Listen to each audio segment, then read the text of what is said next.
Shalom Bracha! Todos já estão aqui nessa grande jornada. Vamos para o Perek Gimel, o terceiro capítulo do Even Shlemah, lapidando os nossos atributos através dos ensinamentos do Gaon de Vilna.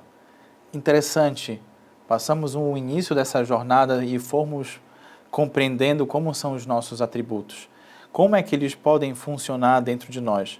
Se formos subir nessa árvore da vida através das Sefirot, que inclusive, como consta no Sefer Tzirah, existe uma forma e existe inclusive uma percepção do Gaon de Vilna sobre isso. Se formos subir de Yesod, numa linha reta que é o caminho do meio, vamos chegar até Tiferet. Tiferet é a beleza. E de que forma pode transpassar a beleza, o resultado dessa Torá Kedushá? Entendam, queridos, que nós iniciamos a nossa jornada nos aprofundando sobre uma série de Shabbat, sobre a página Kuf Nun Vav, ou seja, sobre a página 156, que trata sobre Mazalot. Claro que a gente tem que entender em Mazal Israel. Não existe Mazal Israel, mas existe uma influência astrológica que o próprio Gaon de Vilna cita no terceiro capítulo, como, por exemplo, se uma determinada pessoa tiver uma determinada carência, como uma carência lunar. Ou seja, se ele não tiver um equilíbrio em relação aos seus atributos elementares. E de que forma ele pode ficar justo e perfeito dentro desse contexto. Como ele pode satisfazer a sua necessidade e também estar em equilíbrio com o universo, com o Kadosh Baruch Hu, com a sociedade. Esse desequilíbrio lunar, essa carência que pode aparecer, ela pode ser suprida com uma coisa muito bonita, que é a gratidão. A gratidão também é encontrada em muitos livros de Hassidut, como também encontrada dentro da tradição lituana, da gente agradecer ao dia, agradecer a tudo que acontece e agradecer também as forças que nós temos para fazer o nosso trabalho divino, Avodah Hashem. Agradecer porque acordamos e temos mais 86 mil minutos e mais alguns segundos. Interessante que 86 equivale a cos, e cos é um recipiente, se for pela gemátria, mas temos que entender que dentro dessas forças astrológicas, cada um de vocês pode vencer ou pode quebrar, como o Rebbe de Mavakashel Emuná, que estava destinado a não ter filhos, ele não aceitou isso, ele conseguiu quebrar essa natureza com muita fé, com muita emuná. Entretanto, o Gaon de Vilna fala que aquele que não trabalhar os seus atributos, as suas características pessoais, e ser muito sincero com isso, tanto é que nos vídeos anteriores eu disse que uma das formas é anotar, através de um caderno, que características cada um de nós temos e que características a gente pode aperfeiçoar, tende a passar por um processo duro de retificação dessas características. Então ele traz para a gente algo muito interessante.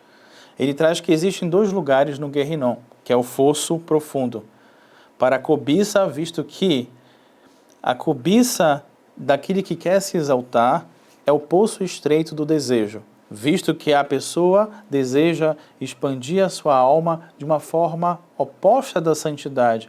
Sempre ao invés de ir para cima, de crescer, aí vem aquela expressão popular, ele está se enterrando no próprio buraco, está cavando um buraco para si, ele está cada vez mais fazendo um processo repetitivo de um erro nesse sentido, e daí que vem uma coisa muito bonita. Se é o seu amigo, se é o seu familiar, se é o seu marido, se é a sua esposa, se é alguém que você está olhando, alguém que frequenta a sinagoga, ou alguém que você viu, que você pode, com uma palavra, mudar essa percepção, respeitando o livre-arbítrio da pessoa, você vai retirar uma pedra da frente de um cego, que é ajudar ele que não consegue ver essa dificuldade nesse sentido. Então, isso é algo muito profundo, e a gente não pode esquecer que as coisas podem mudar, e tudo muda desde que a gente possa colocar a nossa força para isso. Tanto é que a iniquidade, como traz o Gaon de Vilna, num negócio desonesto, resulta em klipat nogá. Inclusive, ela pode roubar a alma de uma pessoa sem que ela possa perceber essa necessidade. Desculpem. Então, certa vez, um russo procurou o Rabbeinu Kanievsky. Ele estava começando a fazer techuvá, família judaica, fez aliá para Israel, e ele queria fazer uma grande doação para o Rabbeinu Kanievsky. Então, ele queria aprender com o Rav, ele queria estar próximo dele, ele pediu para ser o motorista, o Noeg, estar perto, ver como é que o Rav faz, como é que ele faz dim, como é que ele julga cada caso. E o Rav, com a sua força espiritual, disse que não poderia naquele momento, que ele teria que cacherizar o seu dinheiro. É um assunto um pouco duro, mas a gente tem que tratar dessas nekudot, desses pontos, para poder nos retificarmos. Então ele fala, na forma que você cacherizar o seu dinheiro, entenda que existem jogos, e pela Lahá, um jogo que é permitido pela Torá, aquele que é legal dentro do seu país, da sua legislação. Então, como ele fazia e desenvolvia jogos que era contrário à legislação vigente de Israel, ele não poderia usar aquele dinheiro para fazer tzedakah. Mesmo assim, ele comprou um carro, e com aquele carro ele queria dirigir, ele disse que queria levar o Rabbeinu Haim Kanievsky no médico, e quando ele chegou, o Rabino falou, eu vou entrar no carro, mas ele não vai andar. E assim foi, e assim quando ele saiu, o carro funcionava.